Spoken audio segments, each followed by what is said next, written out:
Je vais débuter cette table ronde, donc je vais animer. Donc je suis Elisabeth de la coopérative Fréquence Commune et donc ce sujet en fait, c'est donc face à l'extrême droite, l'urgence démocratique dans les territoires. Alors je vous avoue que waouh, c'était un peu flippant d'organiser cette table ronde. C'est un sujet qui est délicat, qui est sensible, sur lequel moi je me sens pas tout à fait au point. Donc voilà, je vous invite à beaucoup d'indulgence. S'il y a des maladresses, avec grand plaisir d'en reparler après la conférence, en fait. Ce sujet, en fait, de l'extrême droite, il était difficile pour moi de l'attraper parce qu'il est multidimensionnel, il est sensible, parce qu'il renvoie à ce qui dysfonctionne dans la démocratie, à la fois dans nos institutions, parce que c'est tout ça, la démocratie, dans nos formes d'organisation politique, dans les violences qui s'exercent, qu'elles soient symboliques, physiques, institutionnelles, administratives, politiques. Elle renvoie aussi cette question à des rapports différenciés au passé, à l'histoire ou à l'urgence, à l'imminence en fait de ces sujets-là. Et elle va aller appeler nos différences de vécu et de trajectoire. On ne partage pas tout à fait le même niveau de lecture, le même niveau de prise de conscience, j'insiste sur ce mot, et le même niveau de vécu et de trauma par rapport à l'arbitraire, par rapport à là où les discriminations, au racisme, à l'autoritarisme, à la répression, au mépris, aux injustices sociales, à la ségrégation spatiale, à la pauvreté, et je pourrais en citer tant d'autres, qui sont sous-jacentes à ces discussions. J'ai entendu ces derniers jours que certaines personnes étaient interpellées de voir qu'en table ronde, en ouverture, et beaucoup dans les LCP ou entre nous, on est interpellés par un choc démocratique qui serait récent, par un basculement, une détérioration des peurs et des menaces qui seraient récentes. Là où pour certains, il n'y a plus de démocratie depuis longtemps. Là où pour certains, ces chocs, ces glissements, ces ruptures... voilà, elles sont vécues de longue date. Je voulais replacer ça parce que je crois que je ne l'avais pas réalisé jusqu'à présent et je voulais le remettre ici. Je crois en fait dans le travail de rapport sur les communes participatives, on a essayé d'analyser un peu les composantes sociologiques, de se regarder, de voir les angles morts, de se dire qu'on restait quand même dans un vivier qui était très resserré autour de catégories socio-professionnelles moyennes, voire supérieures, de personnes qui étaient non racisées, qui sont plutôt favorisées. Il y a des efforts, il y a du cheminement, il y a du travail en cours, il y a des prises de conscience sur tout ce qui est oppression, tout ce qui est domination, tout ce qui est discrimination, et peut-être qui commence à se faire aussi sur les dimensions de racisme. C'est un travail en cours et je tiens à le replacer là. En fait, il y a beaucoup à faire. On a réajusté cette table ronde jusqu'à la dernière minute et je remercie beaucoup Jamel, en fait, qui est arrivé ce matin pour un atelier sur l'extrême droite et à qui on a demandé de remettre un peu de la justesse dans les prises de parole ce soir, en parlant depuis sa réalité aussi de quartier populaire, qui était une réalité qui allait manquer à cette table ronde. Et donc, je le remercie pour ça. On va croiser à travers les témoignages et l'expression en fait, des points de vue de nos 4 intervenants et intervenantes que je remercie. Le point de vue d'un militant de quartier populaire et actif dans bien d'autres collectifs. Peut-être tu pourras nous en dire plus, Jamel. Le point de vue en fait, d'un chercheur engagé, Julien Talpin, qui travaille sur le racisme, les discriminations, les libertés associatives de longue date, qui est sociologue. Le point de vue de Léa Hénin Baron, qui est en fait co-directrice de l'ANVITA, l'Association nationale des villes et territoires accueillants, et tu nous en diras plus. Et puis de Sarah Demel, donc de cette ville de 5-6 000 habitants qui est dans les Deux-Sèvres, non loin d'ici, première adjointe et également vice-présidente de l'ANVITA, si j'ai bien tout en tête. L'intention de cette table ronde, en fait, c'est d'affiner notre compréhension, d'affiner notre écoute, et puis de se donner à discuter et à travailler individuellement ou collectivement derrière sur ce que c'est l'extrême droite dans ses multiples dimensions, ce qu'elle nous dit du racisme, des discriminations, de l'autoritarisme, du déclassement, des inégalités, y compris territoriales, des différences urbaines et rurales. Ce qu'elle nous dit aussi des services publics et du rôle des élus locaux, de leur légitimité. Et cette table ronde, elle va essayer, auprès de différents intervenants, de s'adresser à un public dont on comprend qu'on a face à nous quand même des habitants, souvent hors parti politique, qui s'engagent dans une aventure municipale, souvent institutionnelle à l'intérieur des communes et probablement électorale en 2026.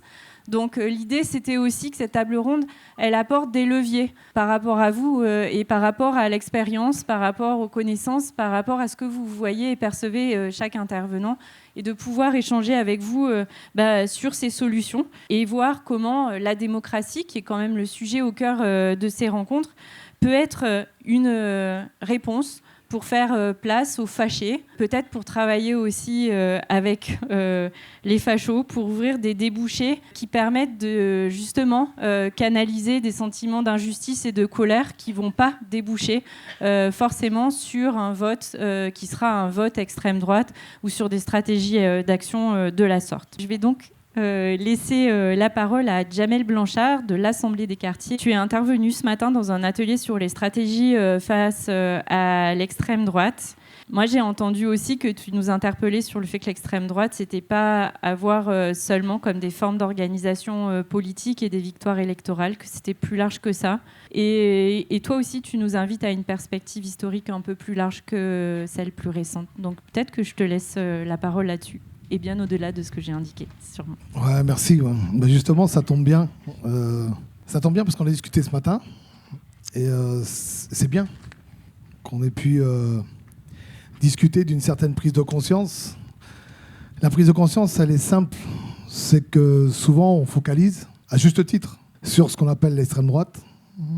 Comme je disais ce matin, il n'y a pas pour moi d'ultra-droite, ni de droite extrême. Pour moi, c'est l'extrême droite dans son entièreté. Mais c'est bien aussi de se remettre en question, aussi de se revoir. Et pour moi, il manquait quelque chose, parce qu'on avait discuté aussi avec Saïd aussi hier, mais avec le respect de l'organisation. C'est qu'une table ronde qui parle de l'extrême droite, qui parle du racisme, qui parle des quartiers populaires, et dans lequel il n'y a pas de nom blanc, quelque part, ça pouvait me gêner et ça peut en gêner d'autres. Parce que c'est là que ça commence aussi, l'extrême droite. Inconsciemment. Je ne dis pas qu'il y a une mauvaise intention, mais c'est la reproduction parfois de certains schémas où on a un entre-soi blanc, un entre-soi de classe sociale, même en voulant discuter, parfois aussi en voulant bien faire, mais à la place des personnes qui sont dites racisées, ce qu'on appelle nous non blanches, c'est commencer justement malheureusement à pratiquer une certaine forme de politique d'extrême droite. C'est dur à entendre ça. Inconsciemment, peut-être que chaque jour, chaque moment, on est raciste. Et que se dire que pour nous, entendre parler à notre place des quartiers populaires ou du racisme ou des personnes racisées, ça fait des années que ça dure. Comme ça fait des années que ça dure, depuis 10 ans, 20 ans, 30 ans, 40 ans, où nous, dans nos quartiers populaires, ici HLM, on subit l'extrême droite. Ça a gêné personne. Enfin, ça a gêné pas grand monde. À part avec des grands moments d'histoire, en 83, il y a eu la marche pour l'égalité contre le racisme, qui d'ailleurs a été détournée, manipulée à des fins politiques de manière indécente, et puis d'autres histoires aussi qui ont eu lieu, qui ont été importantes. Mais pendant des années, ça n'a pas gêné grand monde hein, que l'oppression pouvait vivre, les attributions aussi telles qu'elles étaient faites dans le quartier populaire, dans lequel des populations se retrouvaient dans une très grande mixité sociale d'ailleurs. Parce qu'on parle de mixité sociale quand ça arrange aussi le fait de pouvoir finalement faire en sorte à ce qu'il y ait des populations donc blanches, avec une situation un peu plus confortable, qui vivent dans les quartiers. Comme si la mixité sociale n'existait que là. Sans voir la mixité sociale de ce que nous on vit, où nous on la vit très bien, à travers des gens qui viennent d'arriver, parce qu'ils ont fui des guerres, à travers des gens qui sont là depuis 2-3 générations, qui ont construit les immeubles, à travers des gens qui viennent de multiples cultures, de multiples considérations sociales, ou de manières de vivre ou de faire. Et notamment, ça se traduit aussi par la violence d'État. Et la violence d'État, il y a 10-15 ans, il a fallu la crise des Gilets jaunes pour que les gens regardent et se disent « Oh là là, c'est vrai que c'est chaud quand même. » Bah ouais, c'est chaud quand on est touché nous. Quand vous êtes touché vous, ouais, c'est sûr que c'est chaud, là. Les violences d'État, d'un seul coup, on se dit ah ouais, c'est ce que vous avez vécu depuis 30, 40, 50 ans. Bah ouais. Et quand j'entends dire qu'à Poitiers, il y a eu des violences urbaines, alors, ce que j'appelle moi des révoltes sociales, quand à Poitiers ou ailleurs, des gens se sont retrouvés en immersion dans ce que vivaient tous les jours des mères de famille qui sont souvent seules, parce qu'on a souvent dans le quartier des mères de famille qui sont des femmes qui sont en situation de monoparentalité, et des jeunes qui sont face à face avec des multiples confrontations avec l'institution et de manière parfois très négative. Ça commence par la désorientation scolaire, ça commence par les pratiques policières, ça commence par des tas de choses. Et quand on a des gens qui alertent, même si ça choque peut-être dans la forme de l'alerte, puisque quand on a des agriculteurs qui, à ce type, peuvent manifester, on va parler de colère. Quand c'est les quartiers populaires, on va parler de délinquance, de guerre, de décérébrés, de sauvageons. Quand est-ce qu'on a manifesté une solidarité face à ceux qui sont tués, non pas pour ce qu'ils font, mais pour ce qu'ils sont? Quand est-ce qu'on a été voir des habitants de quartiers populaires, des jeunes notamment, puisque c'est souvent ceux qui en vont en poupe pour prendre le courage d'avoir une forme politique de contestation, même si elle est critiquée et critiquable peut-être. Mais quand est-ce qu'on a été les voir discuter pour qu'eux alertent sur une situation qui est nationale, où des gens sont tués pour ce qu'ils sont? Plus de 1000 personnes qui ont été tuées avec parfois une balle dans le dos. Bon.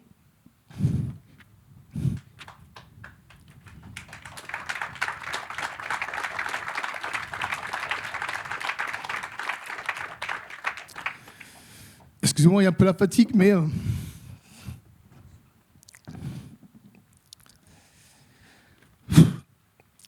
c'est aussi un peu la fatigue d'en avoir marre, en fait.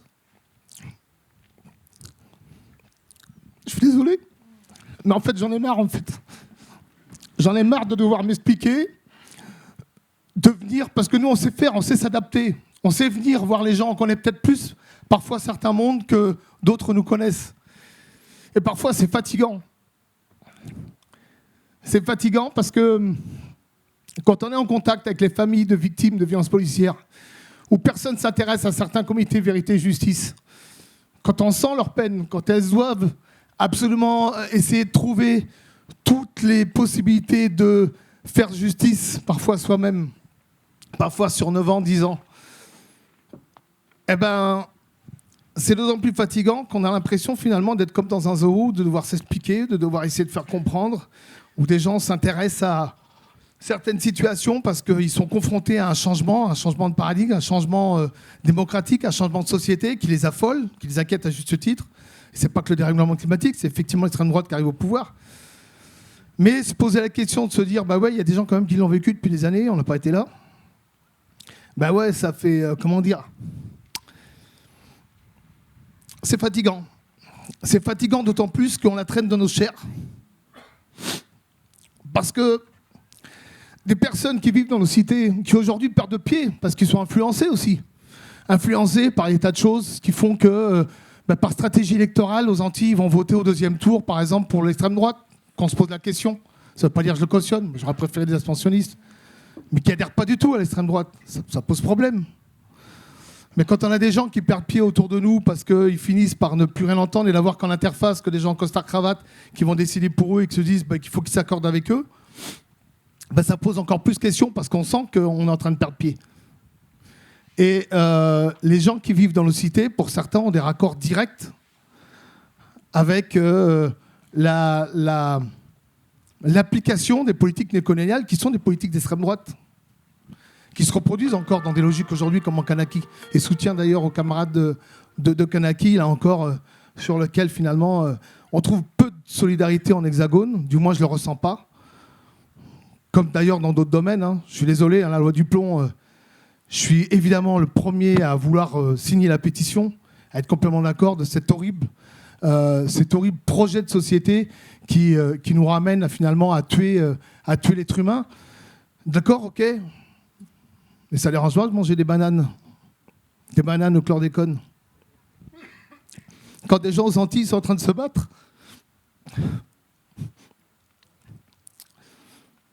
personne. Elle est où la solidarité réellement? La loi du plomb, tout le monde est solidaire. Contre le chlordécone, qui est là? On a des gens qui viennent, qui sont en train de marcher, notamment le COADEP. Qui est là? Notamment ceux qui parlent de lutte pour que je soutiens, hein, parce que moi je suis en face, je me suis battu à la ZAD, Notre-Dame-des-Landes, Moi, je suis venu me battre avec les gens de la ZAD, contre une violence d'État qui était inacceptable. Qui est là aujourd'hui pour se soucier du combat que mènent des gens pour le RP-PRAC ou contre le chlordécone avec cette politique néocoloniale, avec un non-lieu qui a eu lieu. Donc quand c'est en hexagone, tout le monde est là, tout le monde doit être là. Et d'ailleurs, c'est valable pour plein de choses. J'ai discuté avec des syndicats, quand il y avait le RP-PRAC, même après l'aliénage contre profitation en Guadeloupe, où des gens se battaient pour dénoncer l'inflation qui arrivait en France, mais aussi les considérations qu'il y avait aux Antilles. Pas de réponse. Par contre, quand il y a eu des manifestations contre l'inflation, il fallait que tout le monde soit là. C'est pareil pour les quartiers populaires. Combien de fois on est venu me dire, ils sont où les gens des quartiers? Excuse-moi, on t'emmerde. Comment ça? Tu veux qu'on soit les tirailleurs sénégalais? En 61, ça n'a pas suffi? Quand il y a des gens qui vont se battre, quand ils vont aller au centre-ville, on sait très bien que ça va être les premiers visés. Ça veut dire qu'il va falloir remettre en question aussi les codes, les rencontres. Même dans le cadre des municipales, même pour des listes citoyennes, que je kiffe, parce que je suis profondément convaincu, moi plutôt par une liste citoyenne, même si à l'Assemblée des quartiers, j'en parlerai, parce que finalement, je n'ai même pas parlé de l'Assemblée des quartiers ni d'autres choses, mais je voulais aller dans le vif du sujet. Oui, si on reprend les mêmes stéréotypes et qu'on reproduit à chaque fois et à chaque élection, on va voir les gens parce qu'on a envie de les voir, parce qu'on est dans l'urgence, parce qu'il faut gagner ou avoir le pouvoir. Quel est le sens de l'intérêt à ce moment-là quand on ne s'est pas intéressé à des personnes pendant 1 an, pendant 2 ans, en immersion de ce qu'elles vivaient au sein du quartier HLM et du quartier populaire? Quel est le sens? Quel est le sens de l'engagement politique si on n'est pas en capacité de pouvoir faire des rencontres, créer des espaces qui soient différents pour faire en sorte de se raccoler ou de créer un récit commun, enfin commun? Je m'arrête là parce que je prends beaucoup la parole et puis je pense que je suis désolé en tout cas de cette émotion.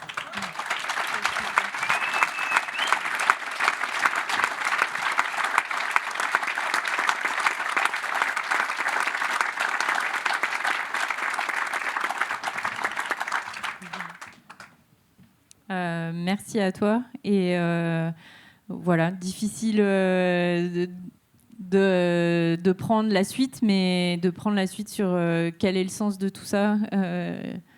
Voilà, qui on est, quelle réponse, comment on agit, comment on prend en compte tout ce que tu viens d'exprimer. En fait, voilà, c'est le pas qu'on va essayer de faire ensemble. Et merci d'avoir livré ça avec beaucoup d'interpellations et d'émotions.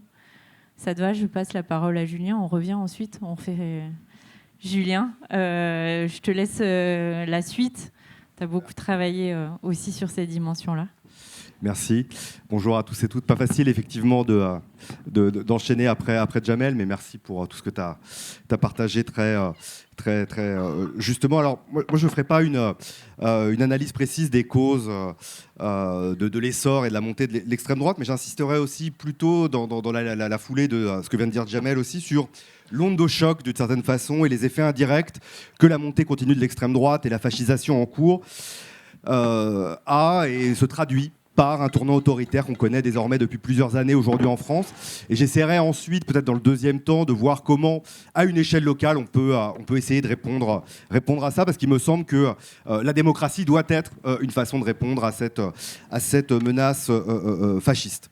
Donc c'est ça que je vais essayer de faire en quelques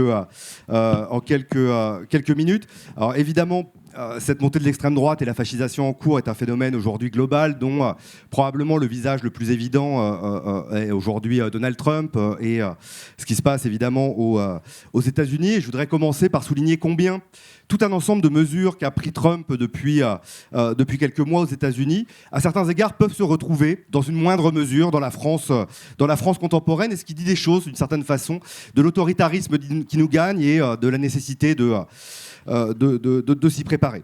Quand on pense à Trump depuis quelques mois, on pense aux attaques sur l'état de droit et sur les juges, aux attaques sur les agences de régulation, des attaques sur les libertés académiques, une chasse aux étrangers, des violences policières liées à un racisme systémique, au définancement et à la répression qui touche les militants et les ONG, et donc une attaque et une mise en coupe systématique de toutes les formes de contre-pouvoir. Et l'autoritarisme, c'est d'abord beaucoup ça.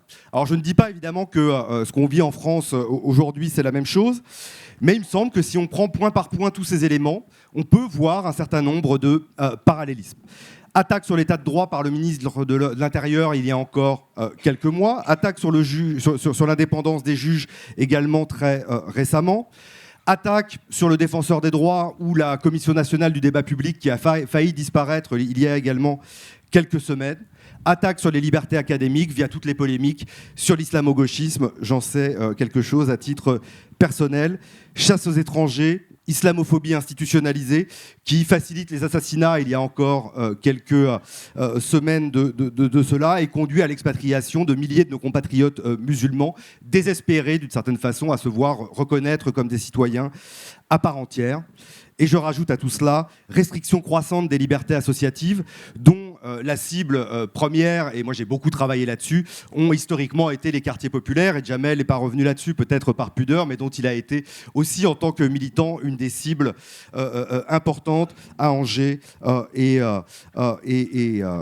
au-delà. Et donc je voudrais développer peut-être ce point en fond de la restriction des libertés associatives et la mise en cause des contre-pouvoirs comme une des facettes du mal démocratique qui nous gagne et une des réponses possibles et un des leviers, me semble-t-il, pour y répondre. J'y viendrai ensuite dans un deuxième temps. Alors les libertés associatives sont attaquées de toutes parts. La ville de Poitiers en a été un des théâtres privilégiés avec l'affaire d'Alternativa, avec l'affaire Arlette Moreau. Je l'ai dit, les quartiers populaires ont aussi été de longue date la cible de ces attaques-là, ce qui aussi peut expliquer les difficultés parfois des jonctions que tu évoquais à l'instant, Jamel. Moi, je le vois beaucoup dans les enquêtes que j'ai pu mener, par exemple dans le Nord, dans la ville de Roubaix, combien les coups qu'ont pu prendre les militants depuis des décennies, les coups dans tous les sens du terme, et les coups de l'engagement conduisent tout un ensemble de gens à un moment à lâcher l'affaire, en fait, à se dire que c'est plus possible, en fait.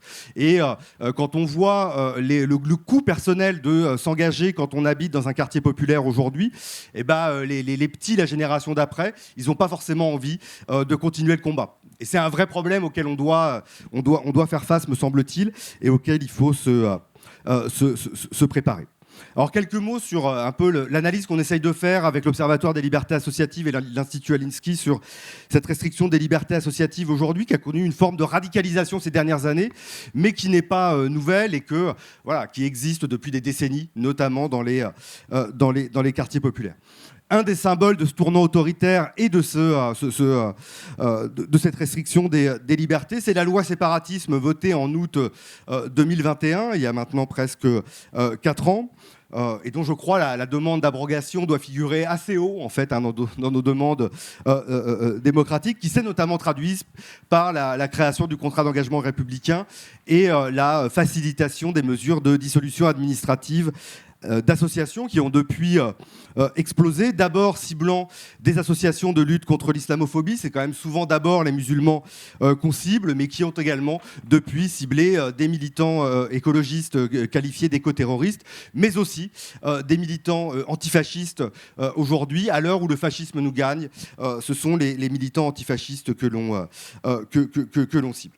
Un mot sur le contrat d'engagement républicain, qui a été vu comme une mesure phare, au fond, de ce moment de restriction des libertés associatives, et à juste titre, car pour l'heure, en fait, pas eu beaucoup d'incidences concrètes. Il n'y a que 5 associations, au fond, qui ont été ciblées par ce contrat d'engagement républicain, y compris ici très localement. Ce n'est pas énorme, au fond, en 5 ans. Mais ce qu'on essaye de documenter avec l'Observatoire des libertés associatives, c'est combien cette mesure, quand bien même elle n'a pas été si largement mobilisée à ce jour, a des effets indirects très importants, une forme d'onde de choc assez indirecte sur le monde associatif, l'invitant à se tenir sage et à mettre la politique à distance.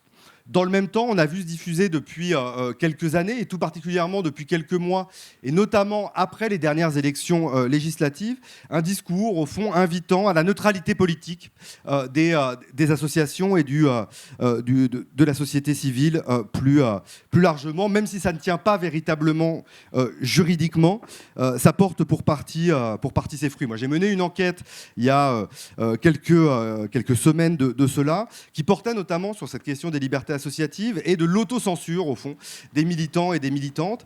Et ce qu'on a mis en évidence dans le cadre de ce travail, c'est que plus de 30% en fait, aujourd'hui, des associations, des collectifs citoyens, des militants disent s'autocensurer pour se prémunir de la répression qu'ils pourraient subir, et notamment de la répression financière, des coupes de subventions qu'ils pourraient subir s'ils affirmaient un engagement militant et politique trop important.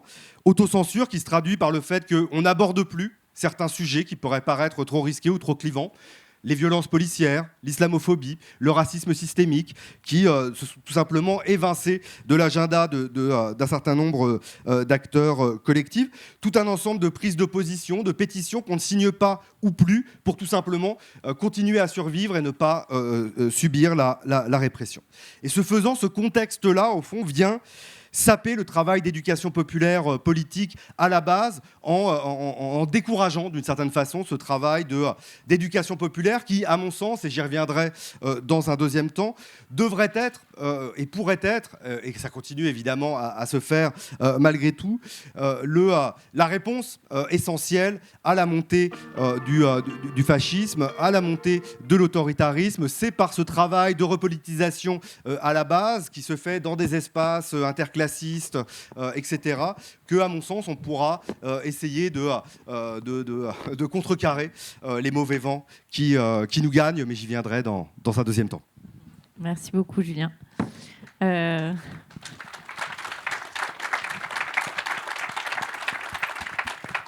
Léa, peut-être ton regard donc depuis l'Association nationale des villes et territoires accueillants. Ouais, merci beaucoup. Merci pour vos deux interventions. Je m'inscris dans vos propos et je ne vais pas faire de redites et je vais plutôt parler d'où je parle. Donc, je suis directrice de l'Association nationale des villes et territoires accueillants, donc un réseau de collectivités territoriales. Et en tant que salariée de cette association-là, c'est d'être témoin un petit peu de comment cette question de l'extrême droite traverse les élus. On a été créé en 2018 et du coup, voilà, 7 ans plus tard, comment ça a pu imprégner ou pas au fur et à mesure de notre historique. Voilà, donc c'est comme ça et que je voulais l'aborder et en complémentarité avec Sarah qui pourra donner son point de vue en tant que vice-présidente du réseau.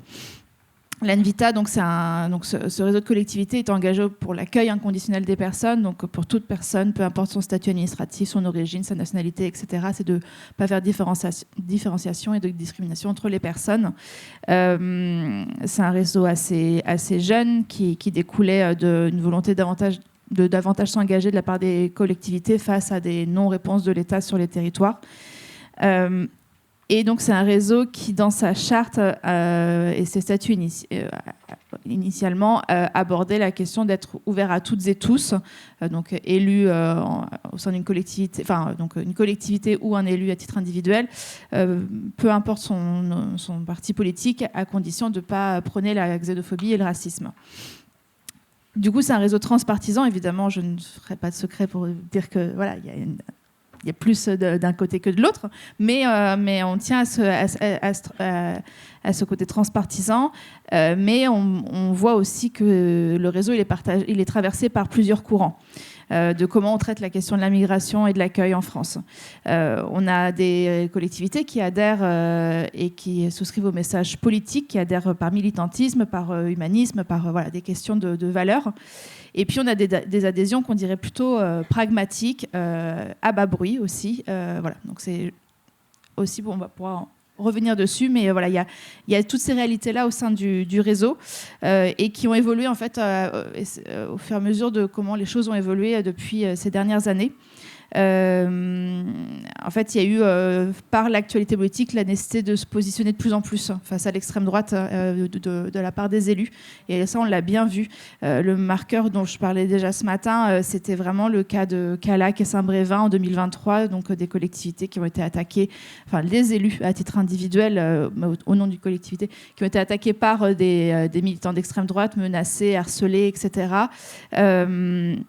Et qui sont venus poser la question plus largement donc de comment un réseau de collectivités et d'élus pouvait venir en soutien à des élus qui se sentaient souvent hyper isolés.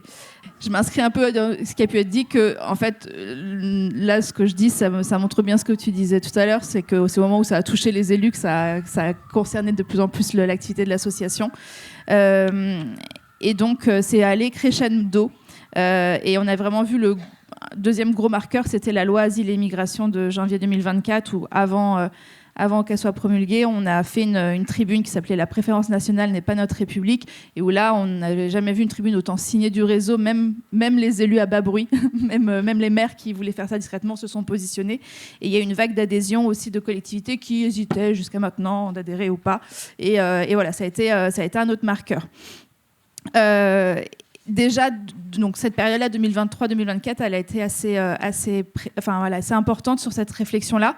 On avait déjà des voix d'élus au sein du réseau qui disaient qu'il fallait qu'on recolle la question de l'accueil de la migration à la question du racisme, parce qu'elles sont quand même des fois traitées différemment. On se rend compte même dans les collectivités que les questions de lutte contre les discriminations ne sont pas forcément dans les mêmes services que les questions d'accueil des nouveaux arrivants, etc. Et jusqu'aux législatives où ça a été vraiment donc les juillet 2024, le moment où on s'est vraiment dit si demain Bardella est Premier ministre, est-ce qu'on veut devenir des villes résistantes à ça, enfin voilà, quel va être notre positionnement. Dans ce même sens, on a rejoint un groupe de réflexion qui s'appelle Parlons Migration, avec pas mal d'acteurs associatifs au niveau national sur les questions de migration, qui est piloté par Destin Commun, avec une grande enquête qui a été menée auprès de 4000 personnes, où 76% des personnes qui se disent contre l'immigration estiment qu'ils ne sont pas racistes. Et donc on voit vraiment bien cette décorrélation entre le racisme et la question de l'accueil des nouveaux arrivants. On voit bien que la fenêtre d'Overton a largement glissé très très très loin. Et nous, en tout cas, quand ça a été abordé dans ce consortium-là, on sentait bien qu'il y avait peut-être un peu le message de dire du coup, il faut arrêter de traiter les gens de racistes pour parler à tout le monde.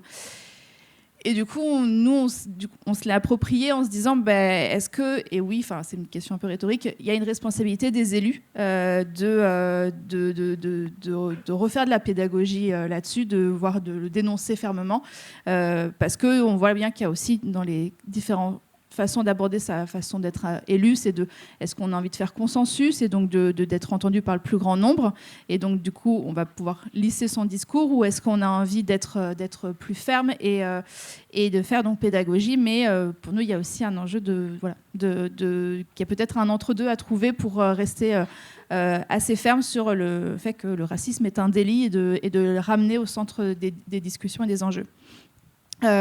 Rapidement, et on reviendra dessus, mais voilà, nous, ça a vraiment amorcé une réflexion pour outiller du coup les élus sur cette question du racisme, de la lutte contre les extrêmes droites qui sont du coup polymorphes. On a travaillé avec l'association Vox Public pour faire un guide qui est devant vous, et une formation donc au début à destination de notre conseil d'administration, puis plus largement à destination de nos membres, et puis plus largement à destination de toutes celles et ceux qui le souhaitent.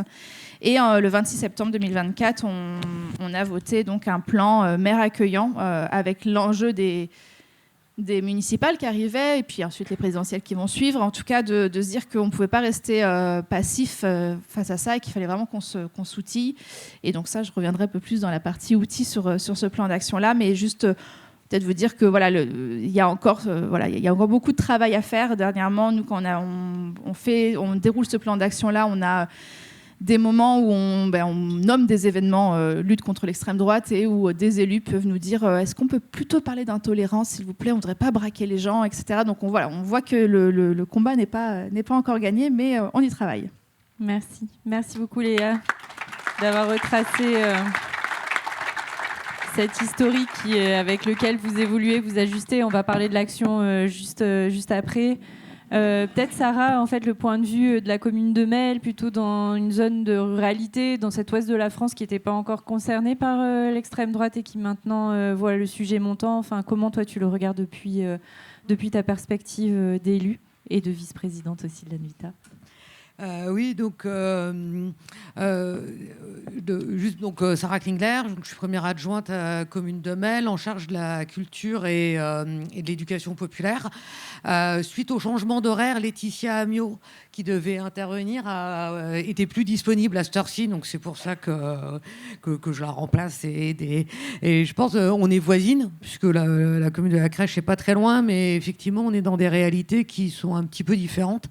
Et la commune de Melle est donc une commune rurale, Dans l'ouest de la France, ce qu'on se disait, c'est on est sur un territoire où historiquement l'extrême droite est peu présente, peu ancrée, et on sent qu'elle monte d'élection en élection, pas forcément sur les municipales ou sur des scrutins locaux comme ça, mais on l'a vu à l'occasion des européennes, à l'occasion des législatives aussi. Et cette question de la montée de l'extrême droite dans nos territoires, elle prend pas forcément, en tout cas dans les réalités locales des personnes qui votent pour l'extrême droite, elle prend pas forcément beaucoup appui sur les questions de racisme, parce que on reste sur des territoires où la mixité sociale, ou en tout cas dans la rue quand on se balade dans Mel, il n'y a pas énormément de gens qui n'ont pas l'air, qui sont pas blancs, qui n'ont pas l'air d'avoir été là depuis des générations ou d'avoir des origines étrangères. Moi, j'ai des ascendants italiens, ça se voit pas, ça s'entend pas, mais on reste dans des territoires qui sont pas des grands territoires de migration, de mixité, d'échange de ce côté-là, même si ça évolue, j'y reviendrai un petit peu. Mais par contre, on est dans des territoires qui se sentent déclassés, qui se sentent abandonnés. On est dans des territoires où la perte de services, la disparition des services, l'éloignement des services se ressent de manière extrêmement forte. Où on a des... Enfin, par exemple, en Deux-Sèvres, sur le département des Deux-Sèvres, il y a 3 dermatologues. Voilà. C'est des... donc... C'est ça, quand on parle de questions de disparition de services, d'éloignement, de sentiment d'abandon. Quand on couple à ces réalités-là du quotidien de la mairie qui peut être moins ouverte parce que c'est compliqué de te dire ouvrir les mairies, quand les postes ferment, quand le centre des impôts, quand on numérise tous les services au nom de la simplification administrative, mais qu'on est toujours dans des territoires où il peut y avoir des zones blanches, parce que ça continue à exister aussi par rapport au numérique, et où l'usage du numérique n'est pas répandu, où il y a plein de gens qui, en dehors de faire une déclaration d'impôt, n'ont pas besoin d'un ordinateur dans leur vie, en fait. Enfin, il y a ces réalités-là aussi de vie qui sont pas prises en compte. Quand, à côté de ça, on a des politiques publiques qui nient la réalité de nos territoires sur les enjeux de mobilité. Si on revient sur l'origine du mouvement des Gilets jaunes, c'est parti sur des questions de taxation et de critères de coût de l'essence, et toutes les mobilisations qu'il y a eu récemment sur la question des ZFE aussi. Tout ça renvoie au sentiment qu'on a des gouvernements, qu'on est dirigé, qu'au-dessus, que ceux qui décident, ils ne connaissent pas le quotidien dans lequel on vit, et ils ne prennent pas en compte, et ils n'ont pas de considération pour nous. Et ça, on le voit, je vais l'illustrer par un autre exemple, autour des éoliennes. On entend parler de mouvements d'opposition. Enfin, en plus, nous, je pense que globalement, on est ici des gens qui sont plutôt sensibles aux enjeux écologiques, à la question des énergies renouvelables, etc. On a en milieu rural, et nous, par exemple, en Mélois, des mouvements extrêmement forts d'opposition au développement des éoliennes. Mais en fait,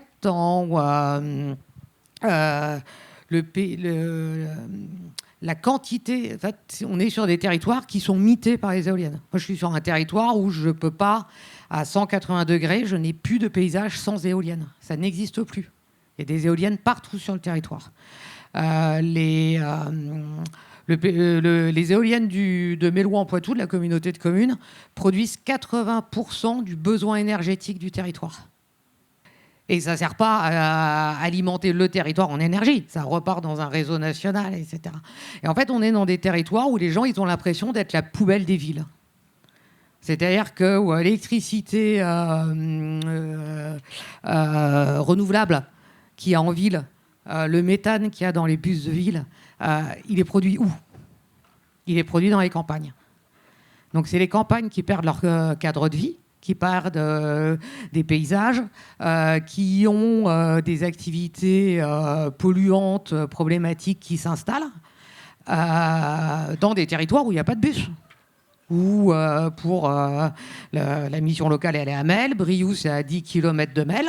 Bah, pour venir en bus de Brioude, il faut aller de Brioude à Niort, où ça prend 30 minutes, et il faut revenir à 40 minutes de bus à Melle pour faire les 10 km qu'il y a entre les deux.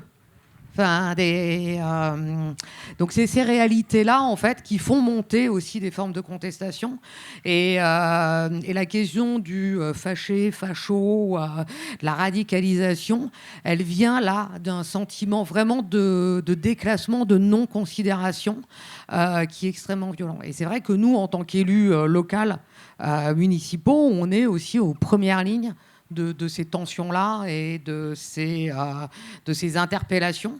On se retrouve à être obligé de mettre des moyens municipaux sur des politiques d'État.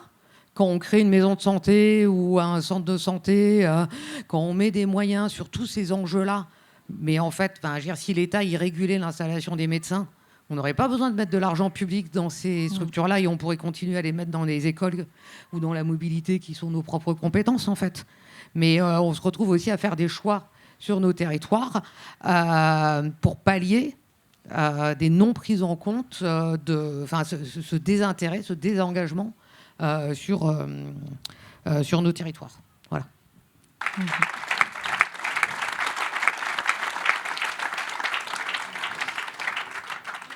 Merci à tous les quatre. Je vous propose en fait qu'on passe de ces constats, on pourra en discuter, s'attarder, les conscientiser, se les retourner. Moi, j'ai envie de savoir, en fait, tu l'as évoqué explicitement dans ces termes-là, tu parlais de complémentarité des stratégies, en fait, ce matin, en nous interpellant aussi. Et peut-être tu disais pas avoir assez parlé de l'Assemblée des quartiers. Je ne sais pas si tu veux en dire un mot à cette occasion-là.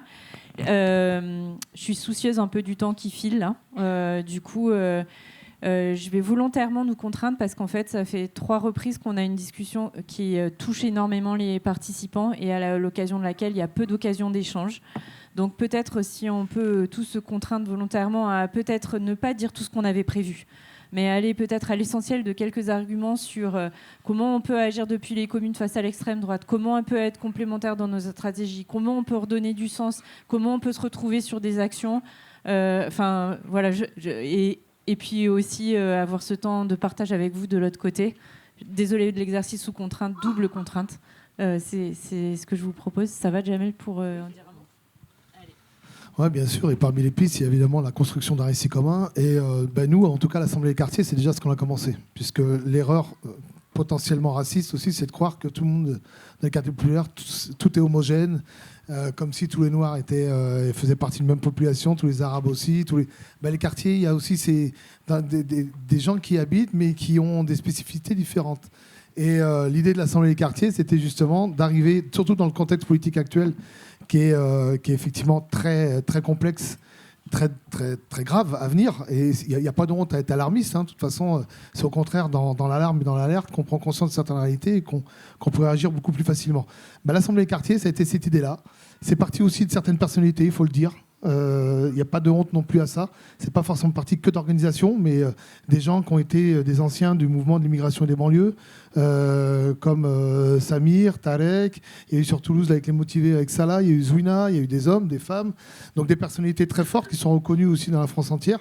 Et puis les organisations qui avaient des approches différentes de militer. Et ça, c'est important de le dire. C'est-à-dire qu'on a réussi finalement, et ça a commencé à Montpellier la première fois, il fallait se rencontrer, parce qu'il y a des différentes approches.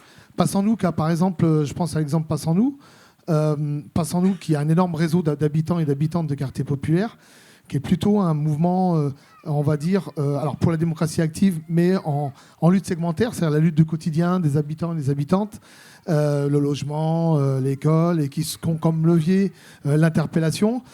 C'est différent d'un mouvement qui va être en confrontation face à la violence d'État, comme le comité Adama, avec l'énorme travail que fait Assa Traoré. Et donc entre le comité Adama, le MIB, le FUQP, toutes ces organisations-là, il a fallu un terrain de discussion et c'est énorme, parce que c'est unique ce qui est en train de se passer. C'est-à-dire dans le contexte actuel où on a besoin de se retrouver, de faire corps commun, c'est déjà ce premier pas-là comme piste d'action. On espère que ça continue. On est à l'université d'automne le 7-8 novembre. Et donc, Et donc en plus de ça, il y a ces pas qui sont faits, c'est pour ça qu'on est là, c'est pour ça qu'on a été aux résistantes, c'est pour ça, c'est-à-dire que le pas, nous on le fait en tout cas. On le fait pour essayer d'arriver à pouvoir peut-être construire des liens, des passerelles, peut-être à long terme des alliances, on espère, et des convergences évidemment face à l'extrême droite. Donc ça veut dire se comprendre mutuellement. Et puis, je suis désolé de le dire, c'est lutter contre toutes les politiques d'extrême droite. Donc pour moi, à mon sens, c'est lutter contre le gouvernement actuel, déjà. Et en même temps, de se dire que l'extrême droite étant mouvante, étant très multiforme, avec une capacité de manipulation et de mensonge permanente, c'est le propre de l'extrême droite, copier, mentir, faire croire, et puis essayer de s'accaparer le pouvoir. On a une dimension qui est évidemment politique, électoraliste. On a une dimension de formation qui est énorme. Je pensais à Poitiers parce que l'Action française a été très très forte, malheureusement, de cette formation des cadres.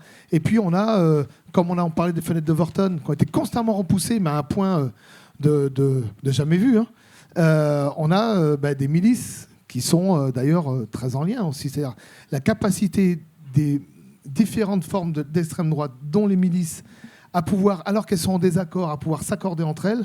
Je veux dire, moi sur Angers, quand je vois des cathos intégristes qui sont principalement le noyau dur de la milice, qui d'ailleurs en contradiction avec eux-mêmes, qui se disent patriotes, mais vont être porte-voix du C9M, le comité du 9 mai à Paris, et j'y étais encore cette année où ils sont plus de 1000, c'est-à-dire en 8 ans ils ont été multipliés par 10 quand même. Arriver à s'accorder à des gens qui ont des croix gammées, on peut se poser des questions sur tous les paradoxes et les contradictions qui n'y sont pas à ça près. Des homonationalistes, des nationalistes révolutionnaires, en fait, ils arrivent à tous se mettre ensemble quand même. Et tous se mettre ensemble parce qu'ils sentent que notamment ceux qui ont le vent en poupe chez eux, les accélérationnistes, qui d'ailleurs s'arment. Et d'ailleurs, je pense à Taj Mahat qui a fait un énorme travail de recherche et qui a dénoncé auprès des institutions, notamment de la justice, plus de 7000 gendarmes et militaires qui sont engrangés dans ces dynamiques folles de préparation du chaos. Bah oui, effectivement, quand je parlais de la question de se poser la question de l'extrême droitisation de la société, puis ça n'empêche pas aussi qu'on doit s'alerter sur ce qui est en train de se passer. Et c'est d'ailleurs nous ce qu'on a fait. Et c'est pour ça que parmi la piste une des plus importantes, outre de se lier, c'est d'arriver à maîtriser ce qu'est l'extrême droite. Et de ne pas avoir peur, comme disait Daniel avec Visa ce matin, je suis très heureux qu'il ait dit, à se déclarer aussi officiellement, parce qu'on a l'impression qu'il y a un détournement, on a peur, se déclarer antifasciste. Oui, se déclarer antiraciste. Ne pas dire seulement « je ne suis pas raciste ». Dans une société raciste, on doit se dire antiraciste. On doit commencer par là, par les organisations qui sont de mouvances activistes ou écologistes ou des partis d'organisation de gauche. Mais pourquoi ne pas avoir peur justement à se déclarer antiraciste, antifasciste? Et nous, je peux en parler au niveau de Angers, puisqu'il y a eu des manifestations qui n'ont pas été suffisantes à faire fermer certains locaux. Qui a pris le pas de pouvoir faire fermer le local avec des stratégies qui étaient d'autodéfense populaire, qui a coûté un œil à un gars du quartier de Montplaisir et un autre un visage fracassé du quartier de Savary. Pourquoi ? Parce que la fachosphère, c'est aussi les flics. Et là, c'est les flics qui ont défendu les fachos. Donc on sait ce que c'est que nous, dans la rue. C'est pas de la rigolade, en fait. Et effectivement, dans ces pistes d'action qui sont évidemment s'auto-former, échanger, mais c'est aussi comment est-ce qu'on considère des nouvelles stratégies d'approche, d'anonymisation pour faire face à ce qui nous arrive de plein fait à travers l'extrême droite.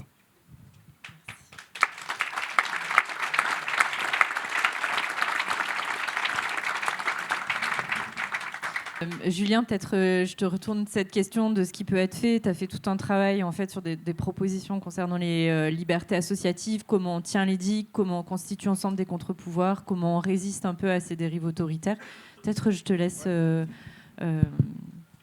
Je serai bref. Que faire ? Non, quelques idées sans avoir évidemment de solution miracle. 3 points. 1, je pense que c'est important de dire qu'on ne fera pas baisser le RN et l'extrême droite en reprenant ces propositions. On ne le fera pas baisser, y compris au municipal, en armant les polices municipales, en faisant de la vidéosurveillance ou en suivant des politiques racistes. Tout un ensemble de travaux ont très bien montré à l'échelle européenne combien, alors que ça a été les options stratégiques compris un ensemble de partis de sociodémocrates en Europe du Nord, par exemple, avec des politiques extrêmement restrictives, voire racistes sur l'immigration, ça n'a pas marché en fait. Ils se sont cassés la gueule au bout de quelques années. L'extrême droite a continué à progresser, voire est parvenue au pouvoir. Et donc ça ne marche pas. Et donc ça a quand même des enjeux en termes de stratégie électorale électorale et d'offres politiques. Je sais qu'un certain nombre de gens ici vont se présenter au futur municipal. C'est qu'est-ce qu'on propose et qui on cible. Ce que montre un ensemble de travaux, moi je ne fais pas de sociologie électorale, c'est qu'il y a quand même toute une partie du corps électoral, c'est peut-être un peu dur ce que je vais dire, qu'on n'ira pas convaincre. Ça va être très compliqué ou alors à très long terme en fait. Il y a des fachos en fait, et qu'il y a aujourd'hui des électeurs constants du Rassemblement national et de plus en plus. Et donc si on veut empêcher leur arrivée au pouvoir, c'est pas eux qu'il faut cibler. Et moi ce qui me semble intéressant, c'est la stratégie que propose notamment mon collègue Tristan Haute, c'est ce qu'il appelle la stratégie du 4e bloc. C'est de dire qu'en fait il y a une armée de réserve d'abstentionnistes partout en France, qui est considérable et qui a énormément en fait d'abstentionnistes progressistes en fait. C'est ça qui montre dans les quartiers populaires, mais aussi ailleurs, dans les ruralités, etc. Et que c'est d'abord sur eux qu'il faut compter en ayant un agenda progressiste, antiraciste, sur toutes les questions en fait d'égalité de genre, etc. Ne pas en rabattre là-dessus et d'égalité, de redistribution, et que là il y a un potentiel pour gagner et construire des majorités électorales. Et ça c'est un enjeu à mon avis stratégique qui est tout à fait décisif, et on pourra en reparler peut-être plus tard. Malgré tout, deuxième point, c'est pas gagné, il faut se le dire, et aller chercher ce 4e bloc, ces abstentionnistes et des gens qui sont malgré tout fâchés, ça va être compliqué.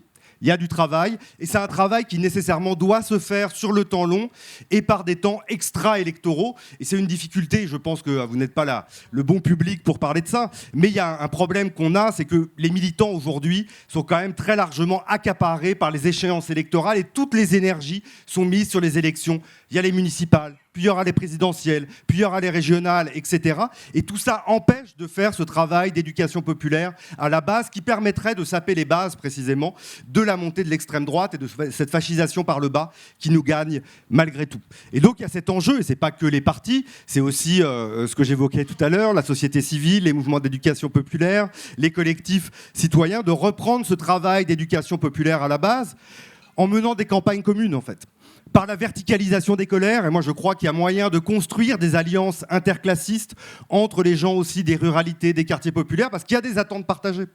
Malgré tout ce qu'on nous dit au fond, il y a des attentes partagées en matière d'accès à la santé, de transport, d'accès aux services publics, d'éducation. Et là, il y a besoin de mettre en place des campagnes communes qui vont être des moments de socialisation en commun, de victoire peut-être, de socialisation, qui vont permettre de saper la base de ces affects racistes. Il y a un enjeu, il y a des velléités aujourd'hui. Il y a eu tout un dossier dans l'IB, par exemple, cet été, sur tout un ensemble de mouvements d'éducation populaire, les MJC, les foyers ruraux, les centres sociaux qui veulent s'engager dans une forme, on pourrait dire, d'antifascisme ordinaire, mais qui sont bien souvent empêchés par ce contexte de restriction des libertés associatives dont je parlais tout à l'heure. Et il va falloir les soutenir, au fond, dans ce travail-là, parce que je pense qu'ils sont très bien placés pour mener ce combat.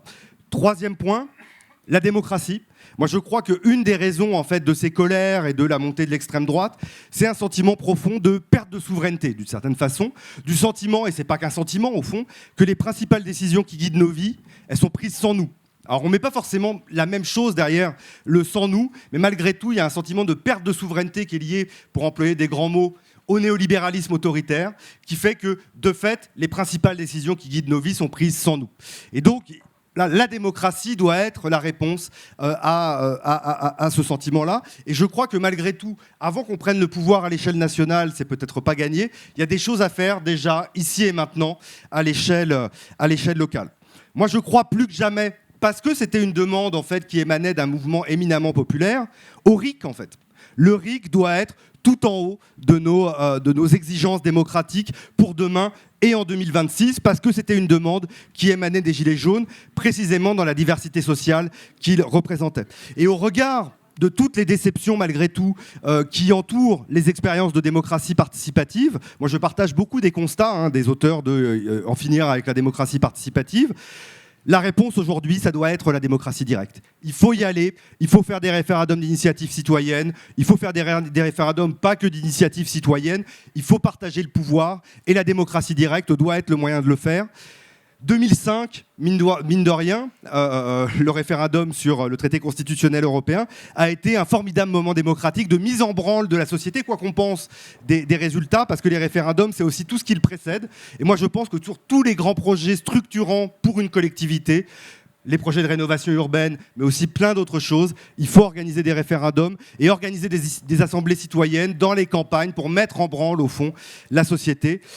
Dernier point, au fond, d'un point de vue démocratique, pour que la démocratisation des institutions, notamment, et pas seulement, incarnée par le recours au droit d'interpellation et au référendum fonctionne, il faut une société civile, active, dynamique, il faut des contre-pouvoirs puissants. Et donc, on a effectivement un certain nombre de propositions qu'on porte avec l'Institut Alinsky, l'Observatoire des libertés associatives. Un des nerfs de la guerre, c'est l'argent, en fait. Ce qui contribue à la dépolitisation de la société civile, c'est l'épée de Damoclès, au fond, de la perte de subventions, pour le dire très rapidement. Une mesure radicale de ce point de vue-là serait de démocratiser l'attribution des financements associatifs, au fond, de le partager très collectivement. Et nous, ce qu'on défend, par exemple, c'est des commissions mixtes d'attribution des financements associatifs. Le fait que ce soit plus simplement le maire tout seul qui puisse décider où va l'argent, qui est une source historique de clientélisme, notamment dans les quartiers, ou de dépendance en fait à celui qui attribue le financement. Il suffirait de pluraliser, de démocratiser ces commissions d'attribution et pas juste 5% ici. 100% des financements associatifs décidés collectivement, ça changerait radicalement la donne et ça permettrait de repolitiser au fond la société civile locale, créer des fonds d'interpellation aussi pour que les acteurs associatifs localement soient invités plutôt que désincités à jouer ce rôle au fond de poil à gratter des municipalités, y compris quand c'est des municipalités de gauche, progressistes, etc. On a besoin, pour qu'ils tiennent leurs promesses et pour que l'exercice du pouvoir serve à quelque chose, d'avoir des contre-pouvoirs puissants. Et ça, ceux qui sont aux manettes doivent organiser, au fond, soutenir les contre-pouvoirs plutôt que les étouffer. Et ça doit être en haut de nos agendas pour les municipales en 2026. Voilà.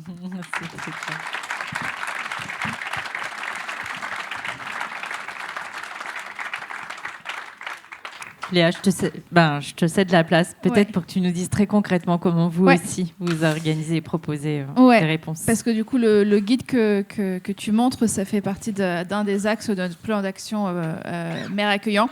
Parce que l'urgence des municipales, pour nous, elle est telle parce qu'aujourd'hui, face au national, tel qu'on l'a décrit jusqu'à maintenant, l'échelon local reste un dernier levier pour essayer de faciliter les conditions d'existence des personnes les plus précarisées.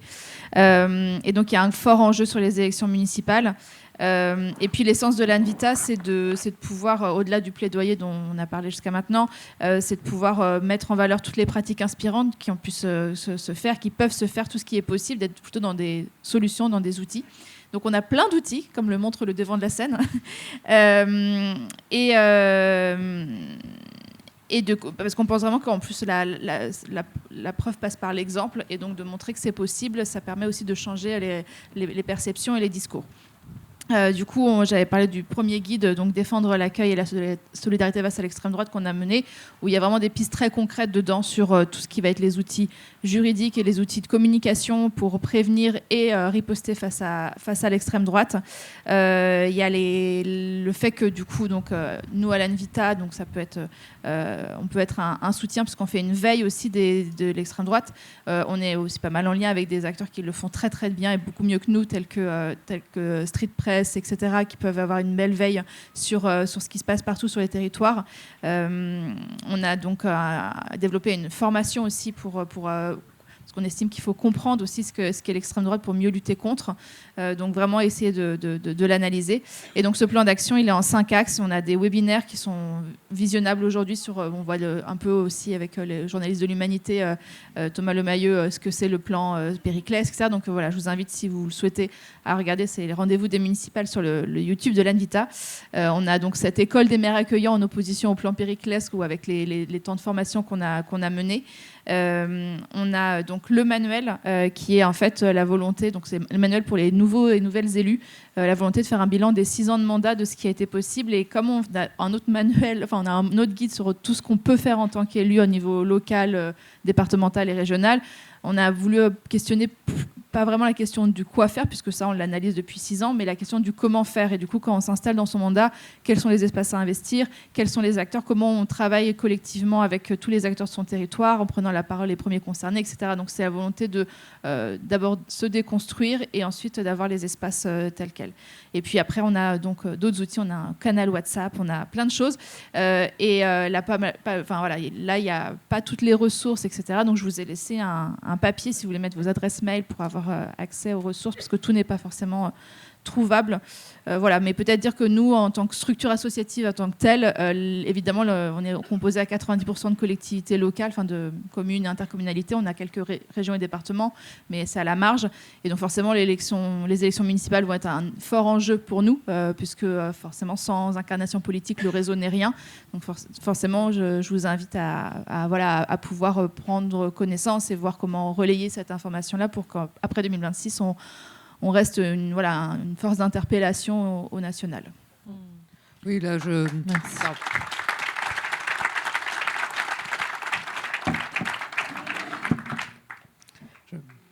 Je complète juste en tant que vice-présidente de l'ANVITA sur cet aspect-là. La ville de Melle a adhéré à l'ANVITA en début de mandat parce qu'on était engagé sur ces questions. Enfin, la question de l'accueil inconditionnel faisait partie de notre programme politique et on gère un lieu d'accueil de demandeurs d'asile en gestion municipale à Melle. Je ne vais pas détailler, c'est pas le lieu, mais c'est ce qui nous a amené à conscientiser ces enjeux et à vouloir nous investir au sein de l'ANVITA. Et au début, on allait à l'ANVITA parce qu'on avait la représentation d'un espace de soutien et d'accompagnement des collectivités dans leurs projets, ce qui s'est aussi monté de cette manière-là. Et le contexte politique, le sociétal et gouvernemental, de plus en plus nous amène à amener l'ANVITA à glisser dans ses propositions, dans ses accompagnements et dans ses outils, de l'idée d'accompagner des collectivités dans les projets qu'elles ont, à un investissement extrêmement fort d'outillage pour permettre d'agir et pour permettre de contrer les oppositions à l'action. On est sur de l'outillage juridique pour démonter les discours qui disent on n'a pas le droit, c'est interdit, c'est pas possible, etc. On est sur de l'outillage très opérationnel de comment on se prémunit ou comment on réagit face à l'extrême droite quand nos politiques publiques sont remises en question.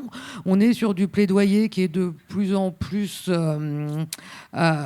qui remet en question les politiques de l'État, qui réaffirme que sur le terrain, il y a des élus qui ont une vision des valeurs de la République qui ne sont pas les mêmes que celles de nos ministres, et que ces valeurs-là, et que notre interprétation de ce que c'est que la fraternité, on doit le faire valoir et on doit le faire entendre en tant qu'élu.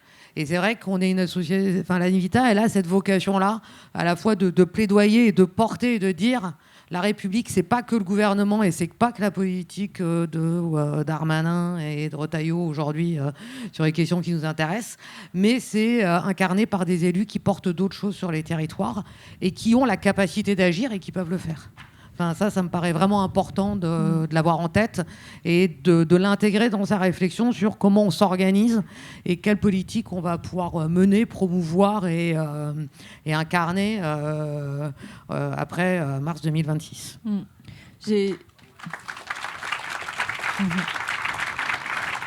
été très marquée dans la discussion préparatoire en fait avec Léa et Sarah aussi sur la force d'appui de l'ANVITA vis-à-vis d'élus à qui on s'en prend personnellement, des institutions, enfin des élus qui sont attaqués pour leur courage politique, pour les valeurs qu'ils défendent, pour une institution municipale dont ils portent l'ambition et les valeurs en fait. Et je redis ça peut-être en termes d'appui et d'action en fait qu'il y a aussi ce soutien-là. Et peut-être j'aurais la volonté de te relancer juste Sarah sur les pistes d'action en tant que commune participative. Julien disait il faut une démocratie plus directe.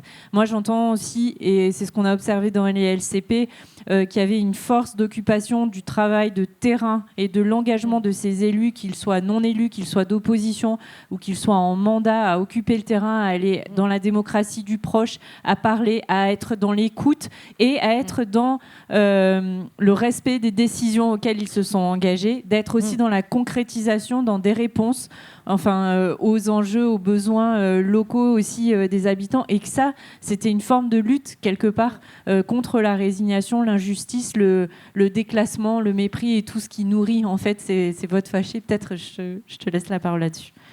Je suis tout à fait d'accord avec toi. Non, mais c'est vrai que par rapport à cette thématique, l'urgence, la question de l'urgence démocratique, le levier, et je pense qu'en tant que liste participative, c'est ça, c'est comment est-ce qu'on fait vivre notre démocratie, qu'on lui donne du poids et de la légitimité. C'est-à-dire qu'aujourd'hui, dans un certain nombre d'espaces, d'endroits où une des grosses difficultés, c'est le fait que le politique n'est plus crédible. C'est le sentiment qu'on ne peut rien faire et qu'il ne peut pas changer. Et que ça ne change pas la vie des gens concrètement, que les problèmes ils restent les mêmes et que ça ne bouge pas. Et donc c'est vraiment cette question-là de comment est-ce qu'en tant qu'élu, on est... Amel, on a été élu, on n'a pas fait de révolution. Et on peut pas. Aucun conseil municipal fait une révolution du jour au lendemain. Ça dépend où on arrive. On peut faire des trucs plus marquants que d'autres. Mais je veux dire. Mais par contre, cette question-là de comment est-ce qu'on est présent sur le terrain, comment est-ce qu'on va à la rencontre des gens. Nous, par exemple, on est sur une commune de 6000 habitants. On l'a découpé en une douzaine de secteurs. Et là, depuis le mandat, on est allé 3 fois dans chacun des secteurs, poser un Tivoli sur un espace public avec une banderole en disant dans 15 jours, on est là pour discuter avec vous. On arrive, on n'a rien à dire. On n'a rien à vendre. On ne vient pas dire tout ce qu'on a fait de génial pour eux, qui leur ont changé la vie et dont ils n'ont pas conscience. On vient pour leur dire, c'est quoi vos questions, c'est quoi vos problématiques, qu'est-ce qu'il y a en jeu. Donc on vient pour se prendre les histoires de poubelles, les histoires de circulation, les gens du voyage, tout ce qu'on veut, tout ce qu'on peut, etc. Et on discute, et on répond, et on explique. Et en fait, il y a beaucoup de gens qui arrivent fâchés, qui repartent en disant je vous remercie, j'ai été écouté. J'ai pas forcément j'arrivais avec une exigence à laquelle on n'a pas forcément répondu. Ils n'ont pas forcément eu raison. On leur a pas dit oui, on va faire ce que vous voulez. Certains, oui, parce que ça tient la route. D'autres ont dit on en discute et on vous retéléphone pour vous dire ce qu'on statue, parce que là, on n'est pas en capacité de répondre ou de décider. Mais avec un sentiment d'écoute, avec un sentiment de prise en compte, avec un suivi qui est fait derrière de la demande. Et déjà, là, il y a beaucoup de tensions en fait, qui redescendent. C'est pas magique, ça résout pas tout. Mais c'est cette façon-là de pas faire semblant, de pas se cacher, de pas dire c'est pas notre faute, de pas dire on n'y peut rien. C'est dire ok, qu'est-ce qu'on fait ? Et si c'est pas nous, comment on explique ? Et comment on explique à quel endroit il y a du pouvoir et à quel endroit il y a du levier ? Parce qu'il y a toujours une raison. En fait, à un moment donné, il y a quand même peu de choses qui nous tombent dessus de manière totalement immanente. Et donc, comment est-ce qu'on donne du sens à ce qui se passe dans la vie des gens. Et ça, c'est un petit détail, mais si je pars à une autre extrémité, Mel a fait un peu l'actualité avec l'accueil du village de l'eau. L'été dernier, en marge des manifestations d'opposition au méga-bassine à Sainte-Soline, on a pris la décision. Donc le village de l'eau était organisé par la Confédération paysanne et Attaque, et la ville de Mel a fait le choix d'accepter de les accueillir, donc de mettre des terrains et des équipements municipaux à disposition pour ce temps-là. On n'était pas organisateur en tant que tel. On a subi une pression énorme. On a subi une pression énorme de l'État. On a subi une pression énorme des syndicats agricoles. Et on a de certains syndicats. Oui, pas de la Confédération paysanne. Non, ils nous ont pas mis la pression pour qu'on maintienne, parce qu'on avait décidé de maintenir. Mais voilà.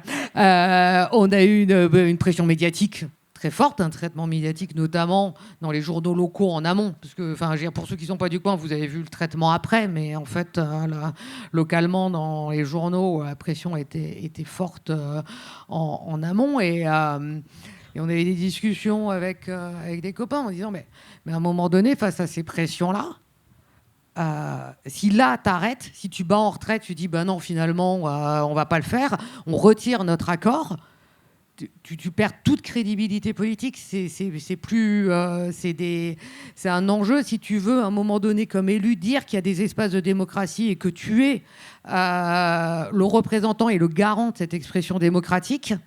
Il y a cette obligation et cette nécessité à créer les espaces et à les sécuriser et à les garantir, en fait. Et c'est vrai que c'est pas simple. Enfin, et pour ça, on a eu des retours de gens qui sont pas d'accord avec nous politiquement, qui nous ont renvoyés, qui ont renvoyé au maire, puisque c'est toujours le maire qui décide et qui fait les choses dans une commune, qu'elle soit participative ou pas, de la reconnaissance et du respect sur le fait d'avoir tenu ça. D'ailleurs, on n'est peut-être pas d'accord, mais ce que vous avez fait, ça tient la route et ça a du sens et ça redonne des lettres de noblesse au fait d'être élu, au fait de porter une action politique, de porter d'agir sur un territoire.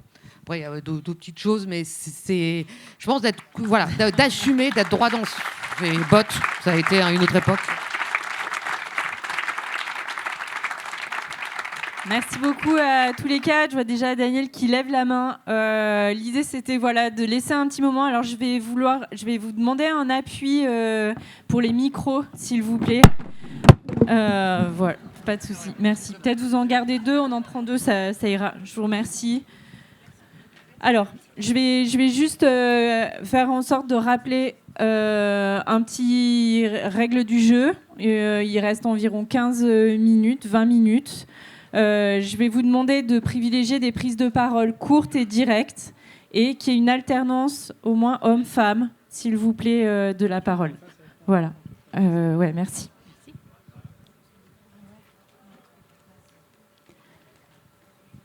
Alors, je voudrais ajouter à tous vos très beaux arguments la reprise de l'insistance sur la nécessité d'une éducation populaire. Et pourquoi c'est si important ? Il faut ajouter l'argument que c'est pour expliciter quel est le fond de l'argumentation de l'extrême droite. C'est là-dessus qu'il faut commencer par faire l'éducation, pour ouvrir la porte que jusqu'à présent on n'ouvre pas. Qu'est-ce qu'ils font ? Quel est leur argument ? Vous faites partie d'un peuple, et c'est ça l'important. Et vous devez le défendre, ce peuple. Et il faut que ce soit un peuple blanc en plus. Voilà. Donc ça veut dire quoi ? De défendre avant tout le fait qu'on fait partie d'un peuple. En fait, c'est vouloir défendre une vision antérieure de l'humanité, dans laquelle, après avoir été une humanité qui s'étendait partout, qui n'avait pas de différenciation, après, il y a eu les créations des peuples. Eh bien, on en est à une phase différente maintenant. On en est à une phase qui est bien visible dans les prises de conscience maintenant, qui est de prendre conscience de l'importance de l'individu que nous sommes chacun, et de la façon dont l'individu dont nous sommes chacun, dans la mesure où il est capable d'écouter les autres individus, de faire des rencontres avec les autres individus, eh bien, il va dans la situation où il prend conscience de toute la progression qu'il doit faire en tant qu'individu, de reconnaître quels sont ses défauts, de reconnaître quels sont ses défauts et de se rendre compte qu'il soigne ses défauts en apprenant à écouter les autres. Donc, il s'agit de faire bien prendre conscience. Daniel, je te propose mais c'est ma conclusion.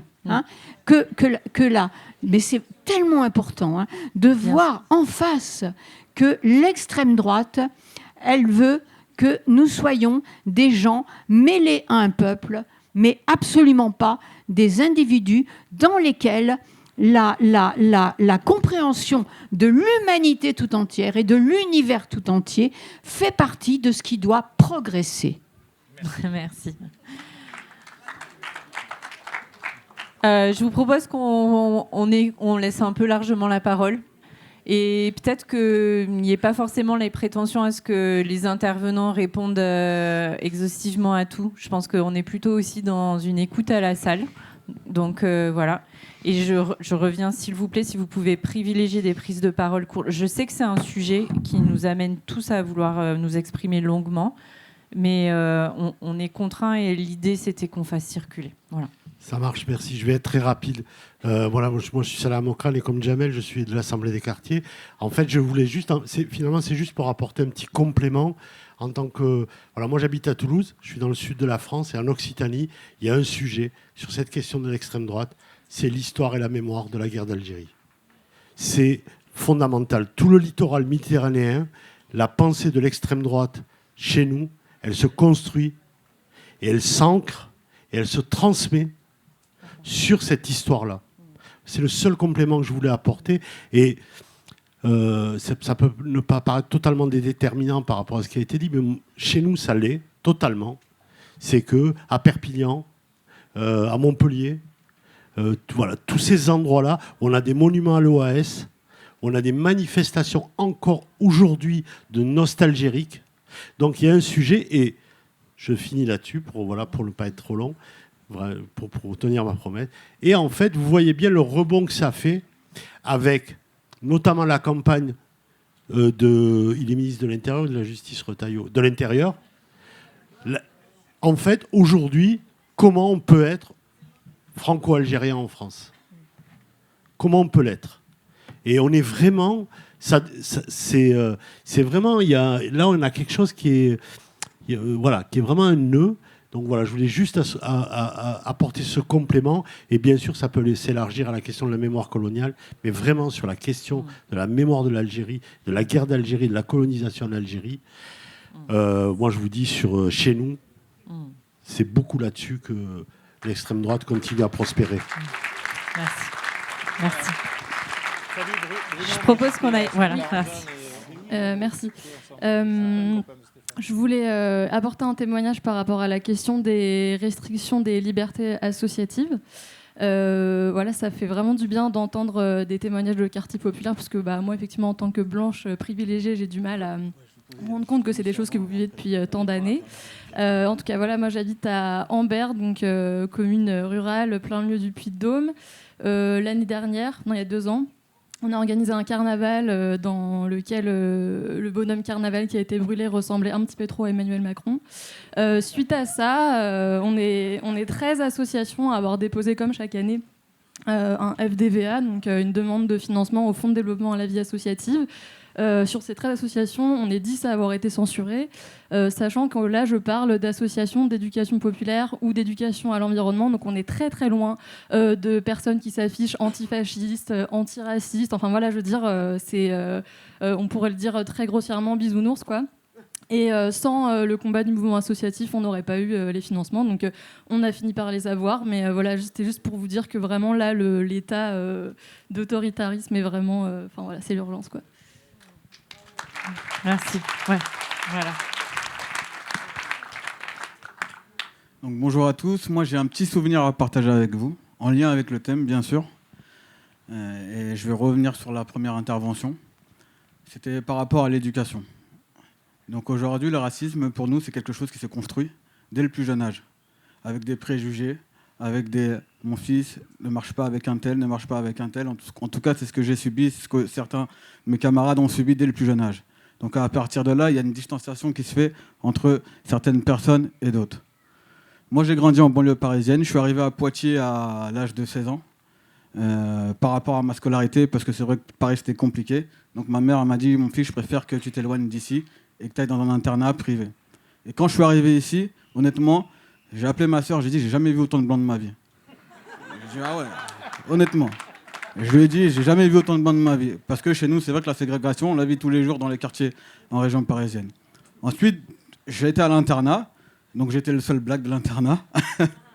Et dans ma chambre, il y avait un jeune qui venait de Surgères. Surgères, c'est une région qui est à côté de La Rochelle. Donc lui, il me disait que dans sa région, justement, il n'y avait pas beaucoup de blacks. Donc moi, je lui disais, moi, là où je viens, il n'y a pas beaucoup de blancs. Donc la cohabitation a été assez difficile. Au début... Donc ensuite, il a demandé, 2-3 mois, il a demandé à changer de chambre, donc il a changé de chambre. Mais cette personne-là, on s'est retrouvés dans la même classe en terminale. Et donc là, en terminale, on a passé 1 an ensemble. Et vous savez ce qu'il m'a dit à la fin du bac? On a eu notre bac tous les deux, et il m'a dit, bon, ça va peut-être vous faire rire, moi ça m'a fait rire aussi. Et c'était assez maladroit, mais ça m'a fait rire. Il m'a dit, Toura, je suis content de t'avoir connu, maintenant je sais que vous êtes comme nous.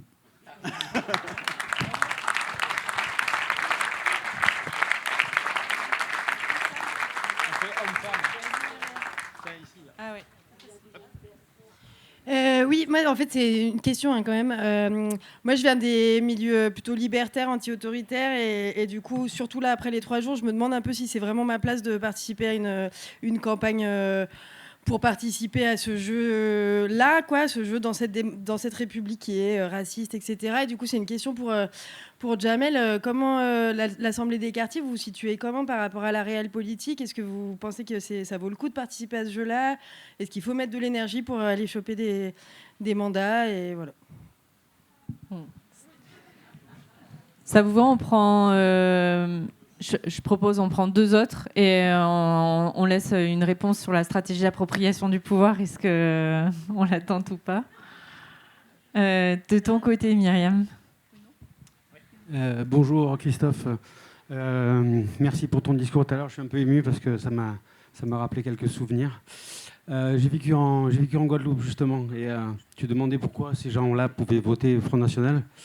Parce que les gens qui leur disent que le Front National est mal et mauvais depuis des années, ils permettent de créer un bidonville en pleine Pointe-à-Pitre. Un bidonville, hein, vrai, avec des tôles et des palettes, en plein centre-ville d'une agglomération de 250 000 habitants. On permet ça. On permet dans des quartiers nord de Marseille, on permet des salles de classe dans lesquelles il pleut, dans lesquelles les élèves sont obligés de porter des blousons parce qu'il fait 15 degrés. On permet ça. Voilà, j'en pourrais en dire plus, mais voilà, qu'est-ce qu'on peut faire? On va essayer de mettre quelqu'un qui veut faire des lois d'exception pour les musulmans. Mon cher Édouard Philippe, comme tu disais tout à l'heure, on va le mettre à l'eau. Hein, voilà, merci.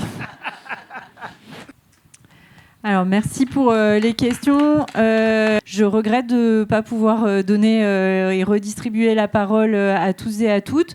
Je propose, parce qu'ils ont été interpellés ou questionnés, qu'il y ait un dernier mot de clôture en fait, des intervenants courts avant qu'on conclue.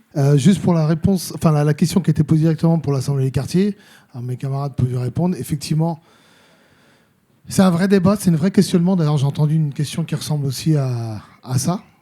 Nous, ça fait 1 an qu'on existe. Et d'ailleurs, on est actifs dans multiples collectifs et collectifs militants, d'ailleurs par ailleurs informels, qui se refusent à être apartisans ou à essayer de se considérer justement sur la question électorale. Mais l'Assemblée des quartiers, dans cette compromission qui a été faite, il y a eu le choix de se dire que il faut qu'on existe politiquement. Et que même si moi, par exemple, à titre personnel, je suis pro-révolutionnaire et que parmi les pistes que j'actionne, c'est de changer de société, de faire la révolution et de la changer totalement parce que c'est pas possible. Alors, on est en bout de souffle avec cette démocratie représentative qui démontre que justement, on met à chaque fois les outils et les clés du pouvoir à des gens qui peuvent faire tout et son contraire. Donc personnellement, moi, c'est à titre personnel. Après, quand on est dans un quartier populaire et qu'on a fait une longue lutte, c'est pas une fin en soi, c'est pas un objectif, ça doit pas l'être, mais comme levier stratégique, comme tous les leviers stratégiques qu'on peut utiliser pour exister politiquement, il y a eu cette question de se dire on va essayer de s'approprier un petit peu l'outil électoral pour essayer d'exister un peu plus politiquement. Ça ne veut pas dire que c'est une fin en soi, ça ne veut pas dire que c'est un objectif, et ça ne veut pas dire que c'est une volonté de pouvoir. C'est juste que parfois on est acculé, et comme je disais, ça fait 30-40 ans qu'on s'en prend plein la face, donc il faut qu'on arrive, nous, à exister, à trouver les moyens de pouvoir exister politiquement. Mais par contre, je suis complètement d'accord à titre personnel, qu'à un moment donné, c'est pas possible de continuer dans ce type de société, c'est nourrir finalement ce qui nous attend, à travers cette démocratie représentative, c'est-à-dire le pire. Donc merci pour la question en tout cas.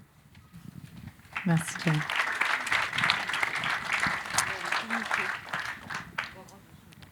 Oui, pas de problème. Juste quelques mots en réaction. Peut-être trois points. On a beaucoup parlé racisme et antiracisme. Mais bon, moi, je serais très concret, en fait. Mais moi, je pense que les collectivités, en fait, ont des marges de manœuvre, au fond, dont elles ne se servent bien souvent pas pour lutter contre le racisme au quotidien. Aujourd'hui, en fait, la lutte contre les discriminations est tout en bas des hiérarchies municipales. Les moyens consacrés à la lutte contre les discriminations sont ridicules. Et donc là, il peut y avoir des choix politiques, au fond. Un certain nombre d'entre vous, je crois, vont se présenter. À la fois, moi, j'ai fait un travail, au fond, sur quelle est la place qu'on accorde en général dans les programmes électoraux à la lutte contre le racisme et à la lutte contre les discriminations. C'est vraiment, mais pas en haut des priorités, y compris à gauche, il faut le dire très, très clairement. Et moi, je pense, au fond, que ça doit être une priorité fondamentale, parce que c'est l'enjeu de l'égalité derrière.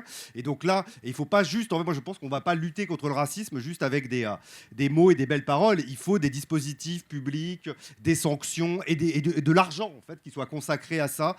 Les communes peuvent être des leviers, au fond, d'une action publique antiraciste sérieuse. Et donc, j'espère que vous serez à la manœuvre pour cela. Un mot sur la question de la démocratie directe. Qui pose la question ? C'est pour ça que je parlais des référendums d'initiative citoyenne. Tout l'intérêt, c'est que la question est d'abord posée par ceux qui déposent des pétitions et donc par en bas, par des citoyens qui s'auto-organisent pour cela.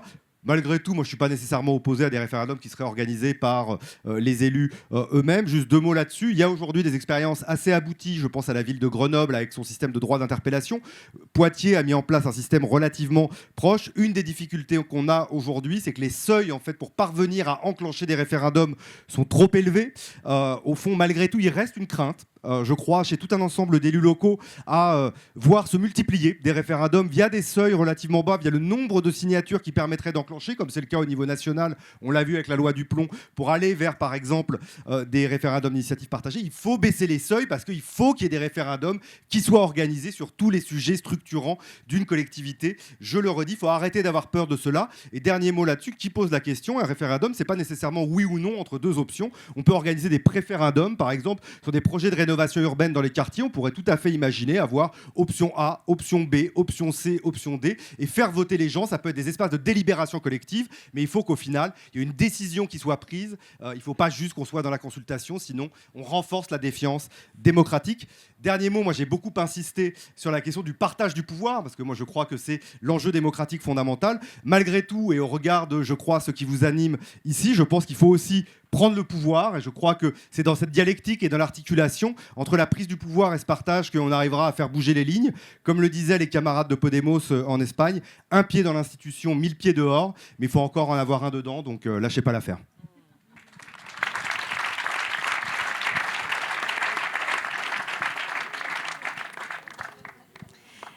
J'avais préparé au cas où des petits propos conclusifs et en fait ils sonnent assez vrais. Je pensais pas à ce point-là parce qu'en effet il y a beaucoup d'émotions et beaucoup de frustration, peut-être parce qu'il y a une fatigue de la journée, mais je pense qu'il y a surtout une fatigue d'engagement de militante. Donc ça serait la question, enfin moi ça m'a vachement aidé de faire des journées autour de la question de l'extrême droite et j'avais retenu ça, c'est la question du prendre soin parce que c'est épuisant, parce que c'est aussi, se mobiliser contre l'extrême droite, c'est aussi prendre le risque de s'exposer. Donc c'est un conseil qu'on peut se donner à nous tous, de trouver des espaces de soins pour se ressourcer et aussi pour se protéger des personnalités qui sont très exposées, qui vont décider de plus gérer leurs réseaux sociaux. Enfin voilà, pensez vraiment à comment on peut se préserver. Et une dernière, parce qu'en tant que aux côtés des élus, je vais reprendre une parole d'élu qui m'a pas mal marquée dernièrement, qui m'a donné aussi envie de ne pas forcément baisser les bras tout de suite, en disant qu'il est essentiel de rester en action, de se coordonner, de se soutenir pour poursuivre le travail, car là, en ce moment, la fenêtre d'Overton, elle est très loin, elle a bougé, mais elle rebougera un jour, les fenêtres se réouvriront et là, on sera là.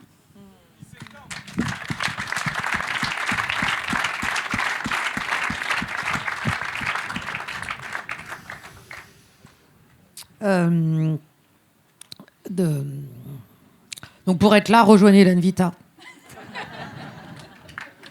Non mais voilà, la question de s'engager et de faire corps, elle est importante aussi. Et pour rendre visible, il y a plein d'espaces. Il y a les réalités de nos terrains, de nos communes, de nos réseaux. Et je pense qu'il y a des espaces où, en tant que collectivité, c'est important aussi de savoir s'engager, de savoir adhérer, de savoir revendiquer des appartenances, parce qu'on va revendiquer des espaces où on défend des valeurs, où on défend des modèles de société. Après, il faut être cohérent dans ses politiques, parce que c'est bien de dire on défend, mais si effectivement on n'agit pas sur le terrain et si on ne le transcrit pas en acte dans nos politiques publiques ou dans nos modes de fonctionnement dans les collectivités, on décrédibilise ce qu'on est, notre action. Mais les deux vont ensemble. C'est aussi important de savoir les revendiquer et en être fier. Quand on parle à un moment donné de lutte contre le racisme, le racisme, c'est pas une opinion, c'est un délit. Voilà, Il y a des choses qu'on repositionne à des espaces et comment est-ce qu'on arrive à le faire. Il y avait une question sur la question de comment est-ce qu'on est comment est-ce qu'on tient son engagement de terrain quand on est élu. Alors, il peut y avoir différentes formes d'engagement, différents parcours, différentes collectivités. Globalement, on est tous. C'est toujours des questions qui sont compliquées parce qu'on a l'impression que quand on monte une liste participative, on est des citoyens engagés, vachement mobilisés, avec des super idées, avec où on se bat pour une légitimité nouvelle. Et puis, le lendemain de l'élection, on devient des élus qui sont coupés du monde, qui savent pas de quoi ils parlent, qui sont déconnectés. Et de quelle légitimité vous faites ça? Et est-ce que vous avez demandé leur avis aux habitants pour agir ou pour décider ça ou pour faire ça?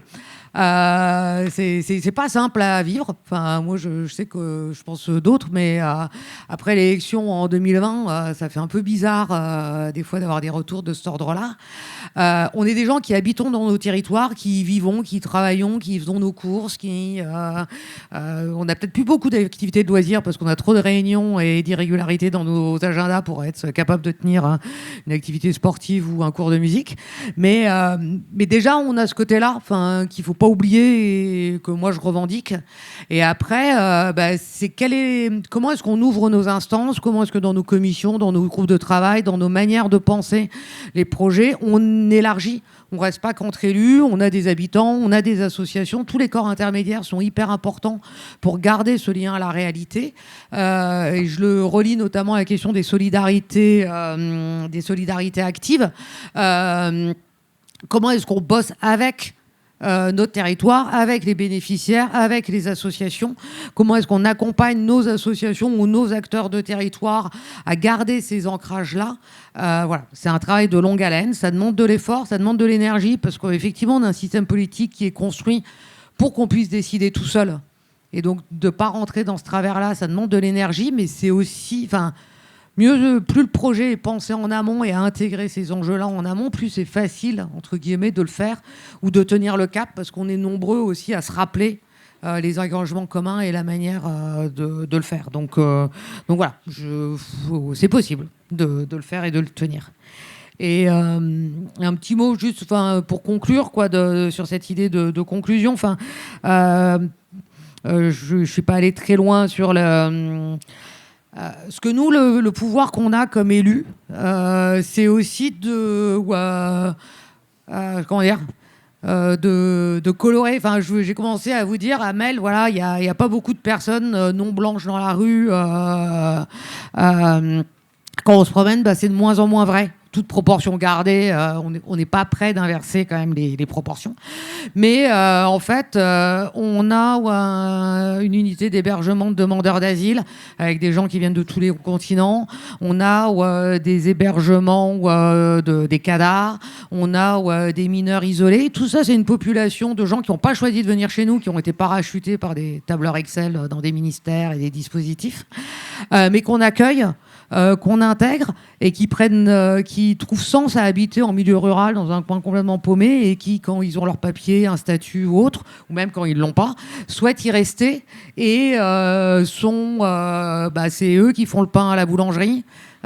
C'est eux qui renforcent, qui font des apprentissages au café et qui pallient au fait qu'on n'arrive pas à recruter de cuisiniers, qui sont présents dans les écoles, dans les établissements scolaires et qui enrichissent et qui dynamisent nos communes. Et en fait, leur présence là contribue en fait à leur acceptation et à faire changer ces regards, ces représentations. Donc c'est des petites... on est sur... mais on a ce pouvoir-là aussi d'accueillir, d'intégrer et de rendre visible et de donner un espace de vie à tout le monde et de créer d'autres sociabilités. Voilà.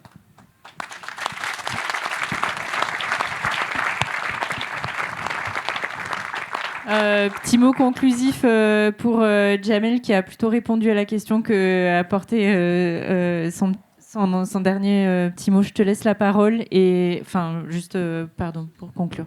Non, je voulais juste te dire par rapport à tout à l'heure, attention à ne pas considérer la racisation uniquement dans une considération biologique, d'accord ? Parce que d'un point de vue politique, c'est aussi une casse sociale.